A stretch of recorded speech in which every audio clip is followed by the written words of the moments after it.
Welcome back to Be Inspired. I'm so excited today, and I'm always excited, but today is a really special day because this is my mentor and coach that I've been able to finagle his time. So, Michael Coleman at the Culmination. I'm so pumped about this. So, thank you, Michael, for getting on with us. And You're welcome, Gil. I'm excited to be with you today. it's going to be so fun. I was thinking about how I wanted to introduce you, and I was thinking about all the different things that you look for in a mentor, right? And I started listing those things out, and then I was like, well, I should probably just let him talk about what he wants in a mentor because people are going to care more about that. But I just have a tremendous amount of respect for this man. I've watched him for years and years, and sought out his leadership and wanted to make sure that I had an example of success that I really wanted to follow. And he's somebody that's really, he's like a chameleon. He manages to be able to do and be in any environment and just completely fit.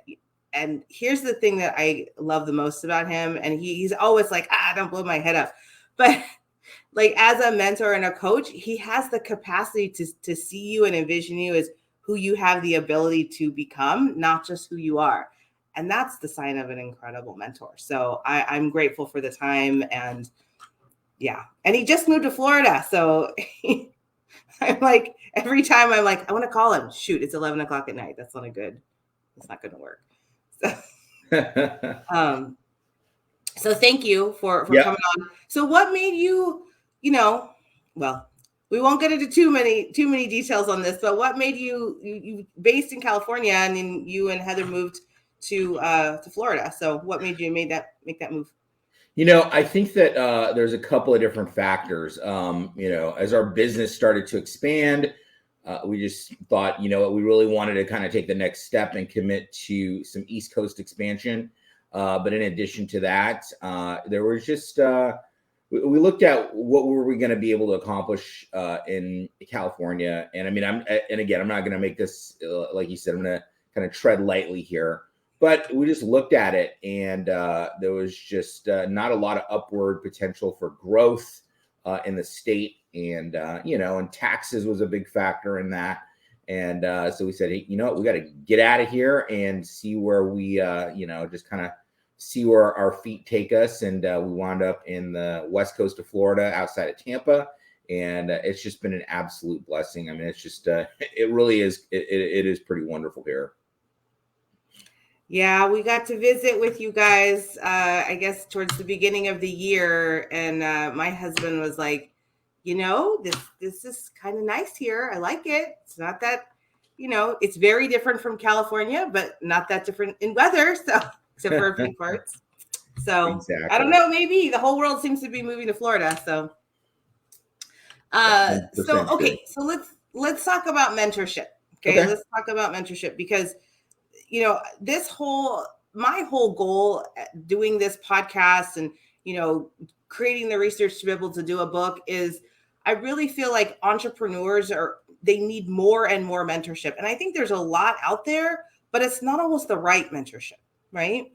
Yep. So, I'm curious, like, I know what I looked for and why I picked you as a mentor, but what do you look for in a mentor, and what should people be looking for from when they're trying to find guidance and help along the way as they're growing in business? Well, I guess there's a couple of things that I would probably say. Probably the first thing that you always want to make sure is an example of success in the area that you are trying to excel in. I think that mentors, you can have different mentors in a lot of different areas of your life. You can have business mentors. You can have people that you look up to in the area of family. You can have people that you can look up to in the area of like church and charity, business. There's so many different facets. And I think that that's one of the things that that we should all sort of consider is that mentors are humans, just like we all are, and we have our own flaws. And I think that sometimes we have a tendency to put our mentors up on a pedestal, which is not particularly good. But you got to make sure that you respect them and respect their time. And so I would tell you that a couple of things that I look for is obviously an example in the area that you want to excel in.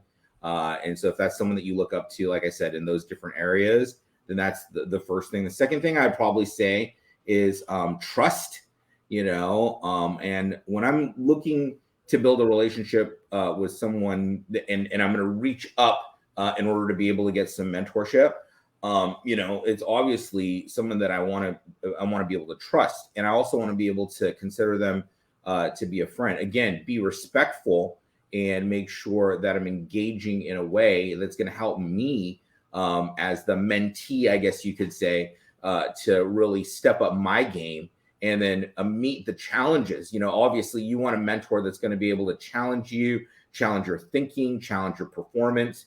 And so I think that that comes from building a relationship with a foundation of trust and trustworthiness. And how do it was great. We went to I just got back from a conference, and the speaker there, she was amazing.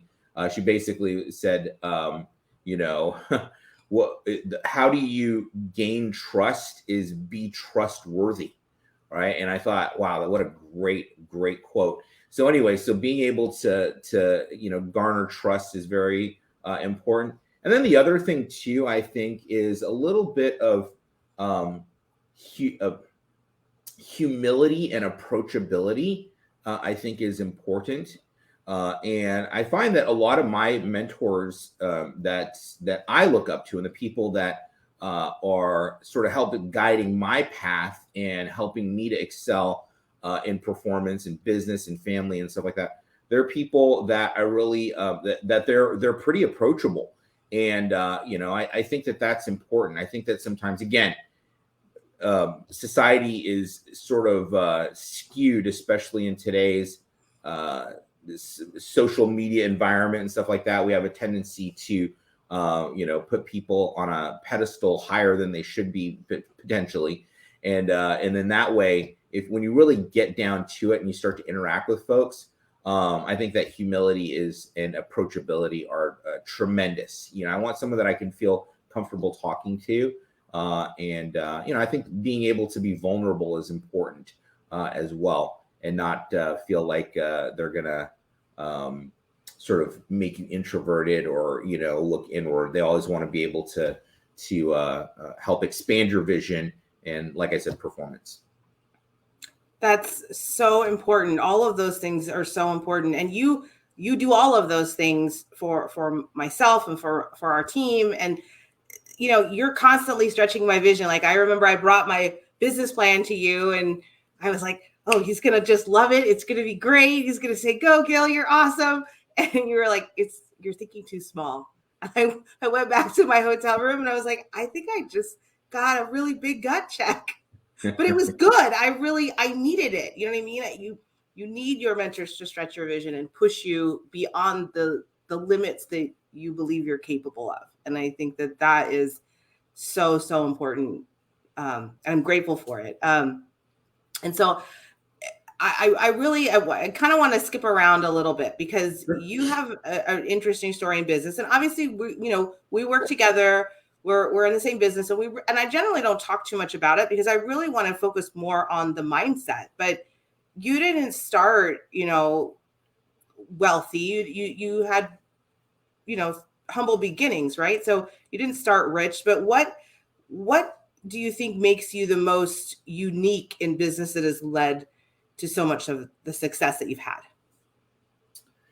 It's kind of funny. I feel like when you look at the things that have sort of put you in the position where you are, you can't really tell the story as you're going through it, because you're going through it. You have no perspective. You can't see the forest for the trees. But I look back at all of the experiences, and I'll give an example. When I was growing up, my parents felt that education was really, really important, but we weren't in any way, shape, or form. We weren't a wealthy family. We didn't have, a lot of money. And it was, so it was kind of interesting because I felt like you don't really realize that you're the quote unquote, the poor kids until you reach around 16. right? And so I was, I just was, cool with all my friends. And then all of a sudden we all turned 16 and all my friends started getting cars and they started getting, stuff, and they were talking about going to college. And I was like, whoa, wait a second, like, where's my car? So I turned 16 and I went to my dad and I was like, hey, like, I'm 16, like, where's my car? Isn't that like a right of, a birthright to get a car? And, I won't tell you exactly, how he reacted, but he was, in no uncertain terms, he was like, are you freaking kidding me? You want a car? Go get a job and then go figure out buying a car if that's something that you want. He goes, if you want to use my car, occasionally you might be able to, if I'm not using it, you might be able to use it on the weekends or something like that. And so I just, at every turn, it was real, I loved the way that I was brought up, but I didn't appreciate it at the time that I was going through it. I didn't understand that I was literally building a foundation of being able to create work ethic. And so what happened was, fast forward, we went to I went to a private school, and there were months where I had extended vacations, when my parents couldn't afford tuition, and so I'd read books and all that kind of stuff. So I remember that we went to a boarding school. I went to a boarding school and we couldn't afford it, and for a summer session, right? And so I had to do work study. But at that time, I was really just like, I hated it. And what happened was that they wanted us to, apply like we were applying to a job. And so what did I put down on my job application? I put down that I was, they said, what job do you want? Well, all my friends who were also going there, they, and again, some of us were not very wealthy. So we had to go to work study. And so when I put down, they said, what job you want? All my friends were told to put down that the job that they wanted was to teach English as a second language, right? Because you just get to sit with kids from foreign kids, from other countries and teach them English. And no one told me that. So I put down, I don't care, right? I don't care. And I just, I wasn't trying to have an attitude. I just was like, I didn't really care. Anyways, so they got my application and they looked at it and said, oh, we got an attitude problem here. And so what do? They put me in, breakfast prep, which meant that I had to cook eggs for 400 kids, at 5 o'clock in the morning. And then they put me down for nighttime scullery, which is dish duty. So I had, my day was bookended with work early in the morning and super late at night. And I hated it. Now I figured out how to get some benefits out of it because I basically ran the kitchen.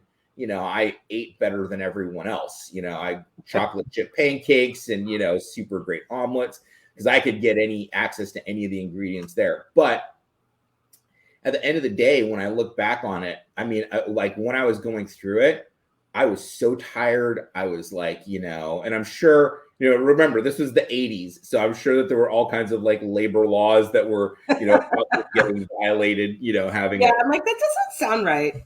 Yeah. It was definitely not good. But that was the thing, is that when I look back on it, when I was going through it, me and my best friend at the time, we were going to school, we plotted running away every day, just grabbing, sleeping bags and dashing off into the forest until the end of the summer. And when I look back on it, I go, man, that was the greatest time of my life, was rising up to a challenge and being able to make it happen. So I don't know, these little things, they help us grow. And I don't think that we fully appreciate them until, much later on. So anyway. No, that's so true. I mean, the journey, you don't realize it when you're going through it. Like, I remember when I started in business, I remember thinking like, I just want to hurry up and become successful. I just want to get there already. There's no microwave, people said there's no microwave to success, but it's that process, that work ethic, that grinding that builds you into the person that can handle the success, that can actually be the successful person, Absolutely. So it really is the journey. But you mentioned that this was like, in the 80s, right? So it kind of leads to my next question, because I mean, that's a long time ago for some of us, but some people have no idea what we're talking about. But Sure. so, but I have a question about technology, because as technology has progressed in that, 40 years, right? Do you feel like technology is, you know, pulling us apart? I mean, it's been good in so many ways. Do you feel like it's pulling us apart in some ways? And how do we swing the pendulum back the other way? Well, let me tell you. I mean, this is actually an interesting question, because I feel like I look at it right now, and the answer to that question is no. In a short sort of sentence, is that I don't feel like technology in and of itself, I don't think is the thing that is pulling us apart, but I think it is the catalyst that is causing a tremendous divide. And I'll kind of explain.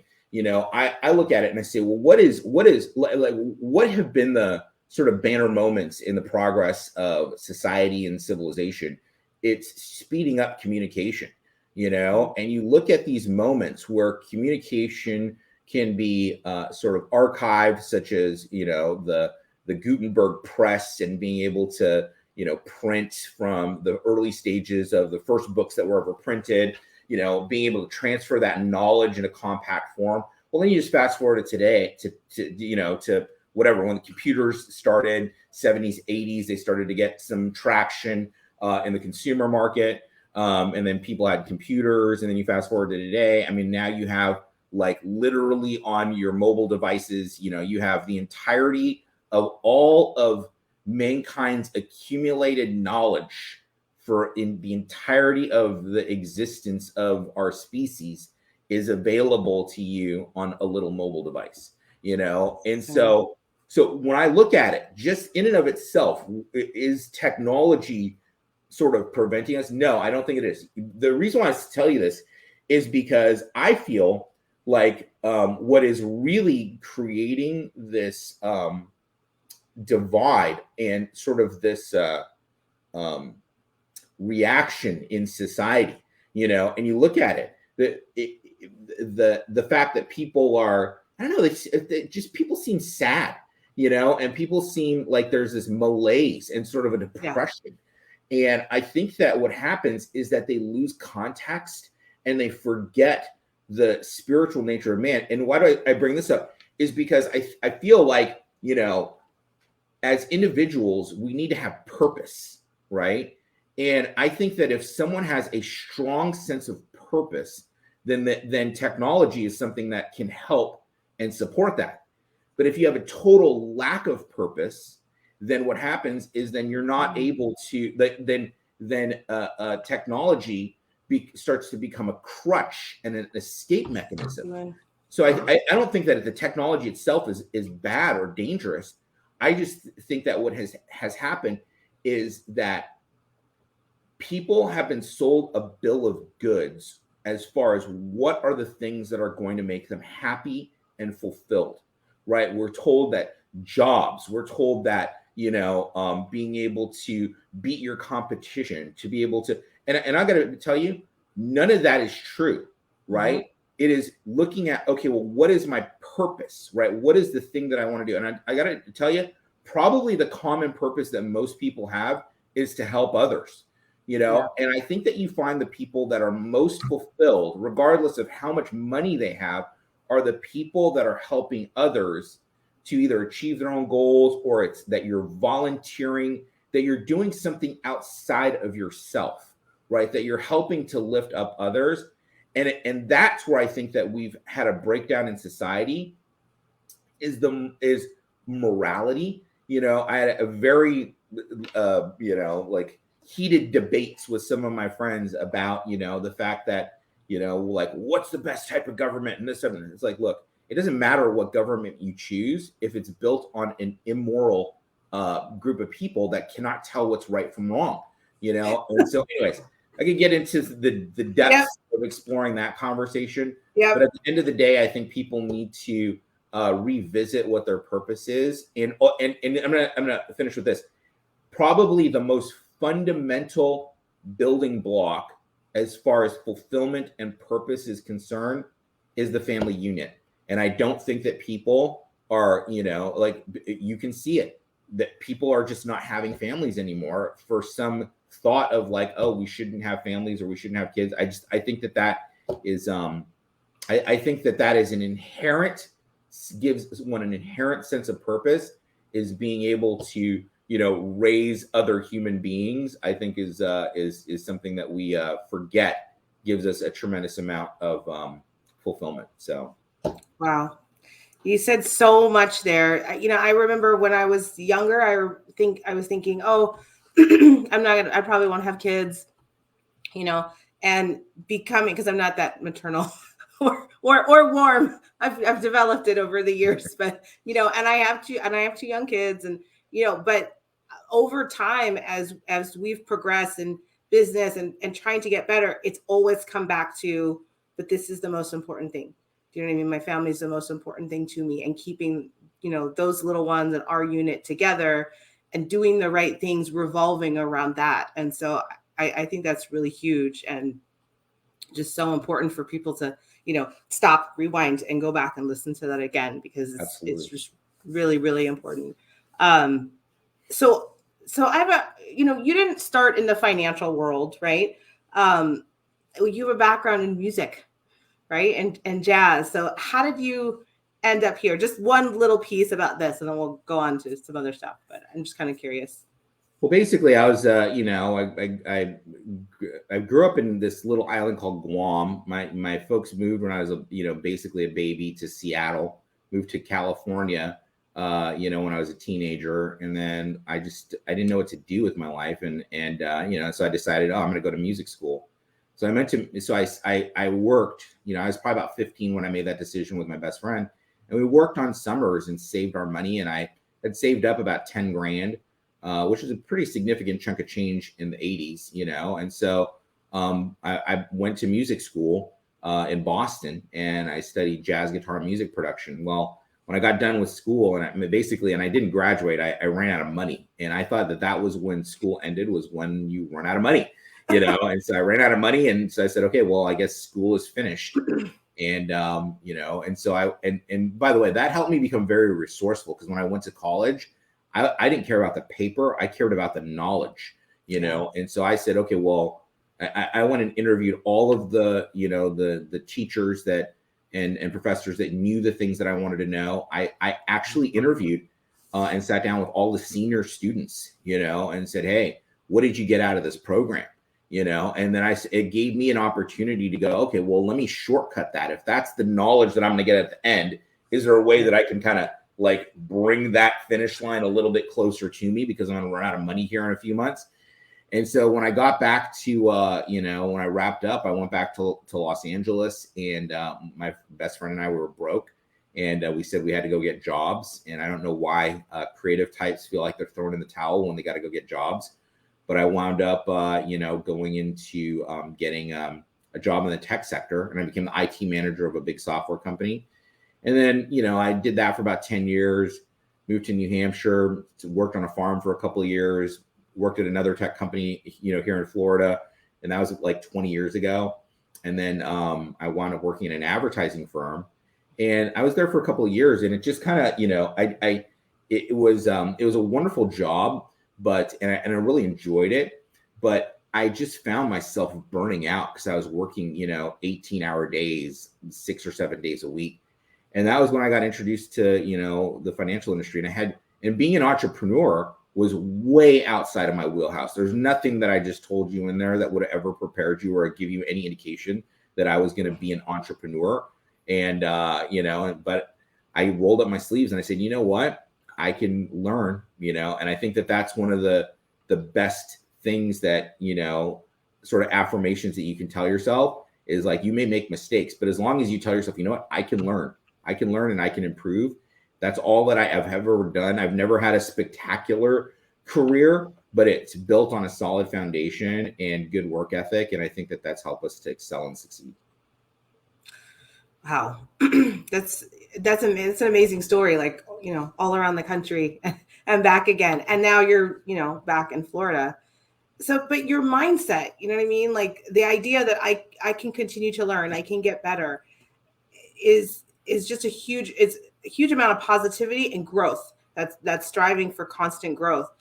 How do you do that? You know what I mean? Like, you and I had a conversation. I told you about when we went over my goals, and you were like, "Oh, it's too small." You were nicer than that, but I was like, "Oh, geez."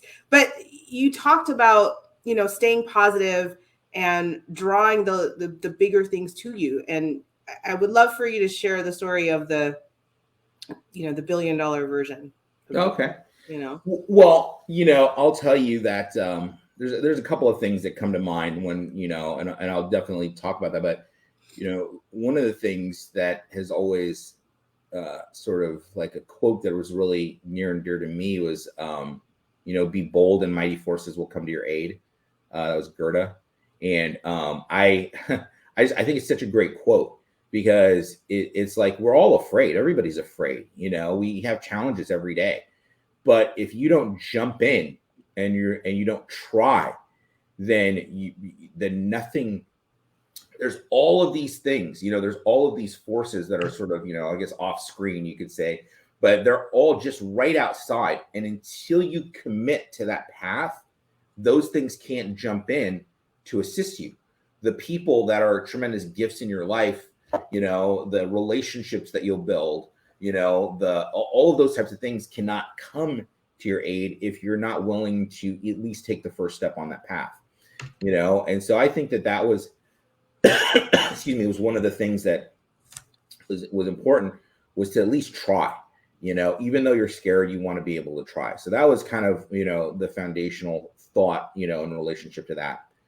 But one of the other things too that I kind of thought of, and again, these are little foundational things that I think will help, was that I realized, and it was a little piece of my story where I worked on a farm, and it was working on that farm where I was outdoors.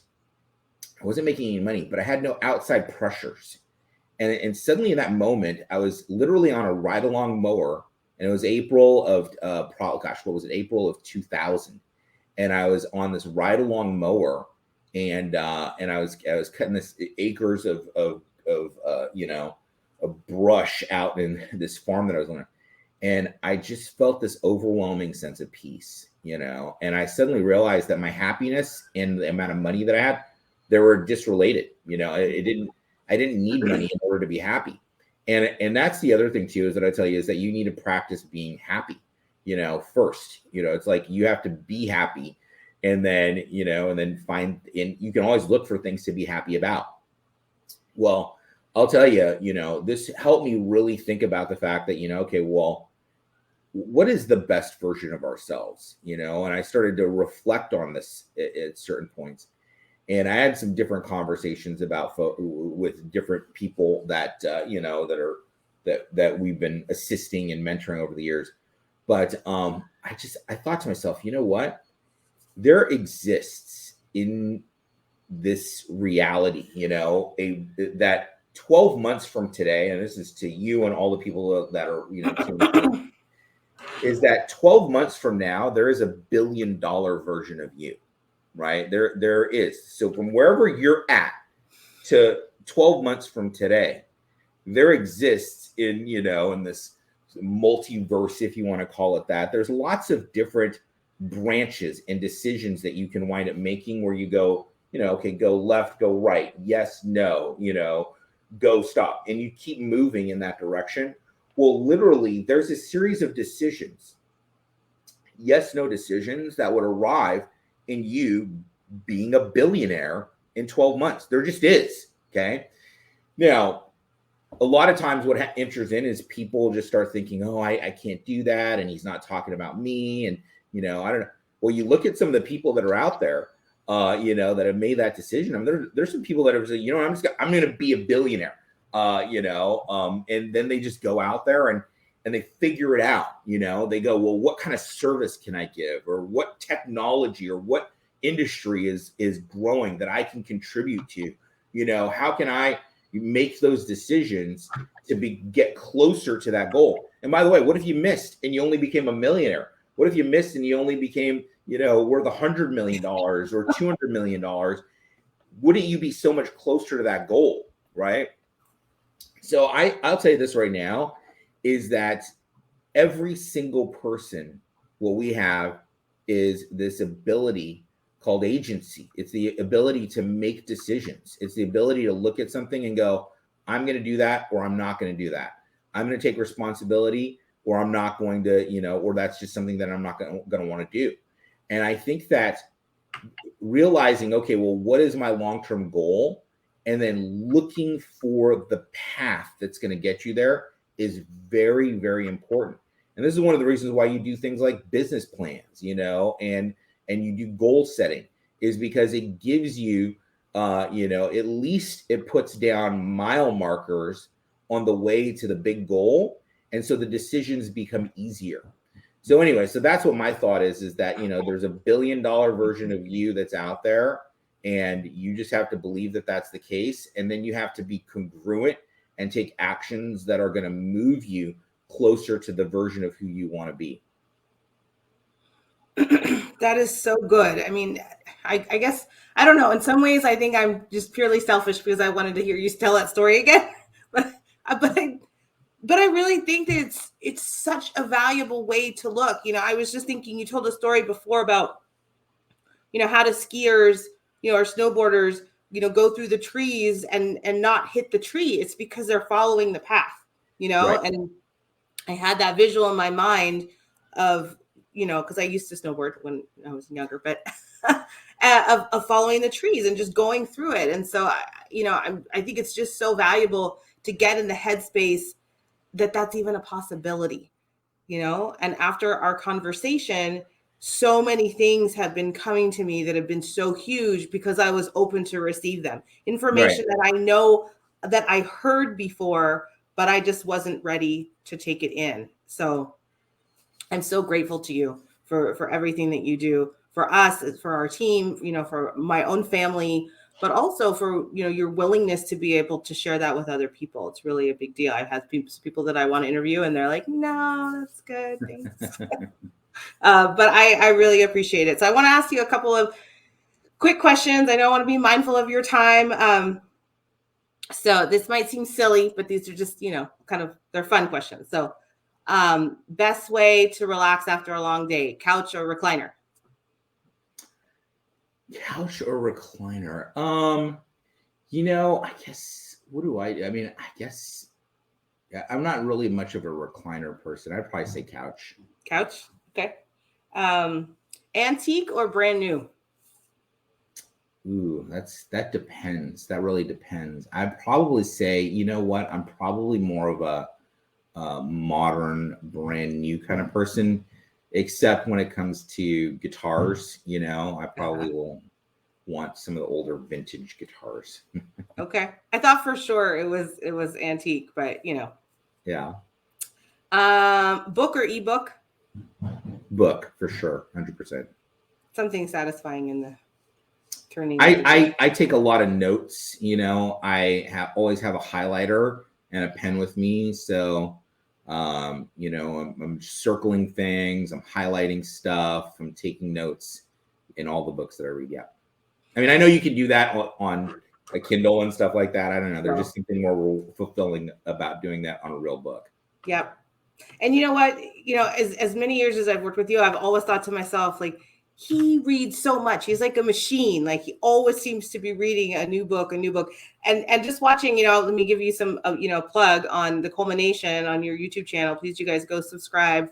And you can tell that you have spent so much time reading and researching and learning about society, growth, people. It's just really, it's very obvious. And so as a mentor, you always want to know that your mentor is ahead of you, that they know more than you do. I just feel like I have a lot of interests, and I'm probably going to talk about this on an upcoming episode, but it was like, when I was little, I hated history. I couldn't imagine why history was important. And then I was taking in high school, I was taking an elective public speaking class. And by the way, that was I was 17 years old, and it was not something that was like, oh, that's why he's a good public speaker. No, it was like this little elective class that I took. And anyways, I I went in and, and I decided to make my talk about why is history important. And I had to go to another school. The final exercise of the class was I had to go to another school, to a room full of strangers, and deliver a talk that I had prepared. And in that moment, I gave this talk on history and why history is important. So I actually had to find legitimate reasons to convince an audience of teenagers of why history was important. Yep. And I mean, even as recently as a couple of years ago, I ran into one of the kids that was in that class in my talk. And she said that talk changed her life. She looked at history as something important. And that was the moment too, when I had to convince someone else. I actually had to find the reason why it was important for me. And so then that's where I wound up really having a passion for, knowledge was, then I became a real student of history and philosophy and things of that nature. Human nature, all of that type of stuff that was kind of the point where it became important to me. That's really good, because, if you don't know history, you're doomed to repeat it. Right. Exactly.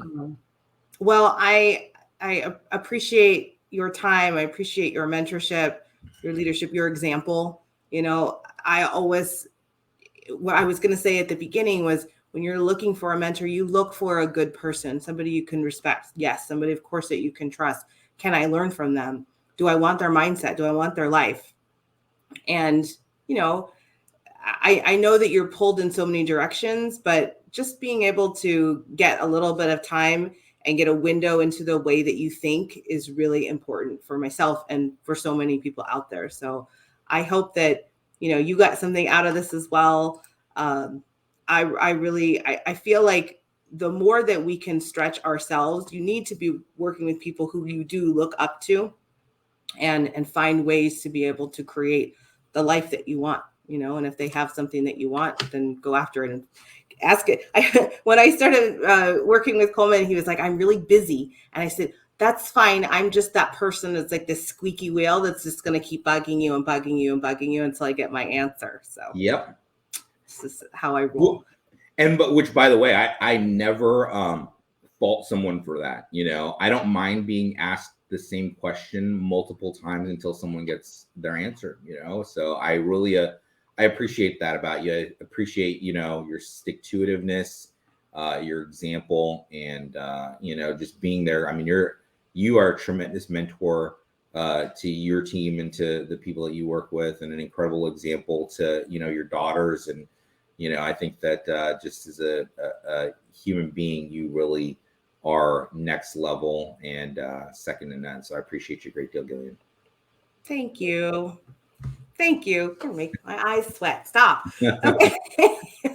All right. Well, everyone, thank you so much for tuning in today. Michael Coleman, you're awesome. I'm grateful for you. I'm thankful for you every day. And I know we are going to be and reach that $1 billion version of ourselves because of mentors like you. So awesome. I appreciate Thanks, you. Appreciate it. All right. Be inspired, everybody. Take care.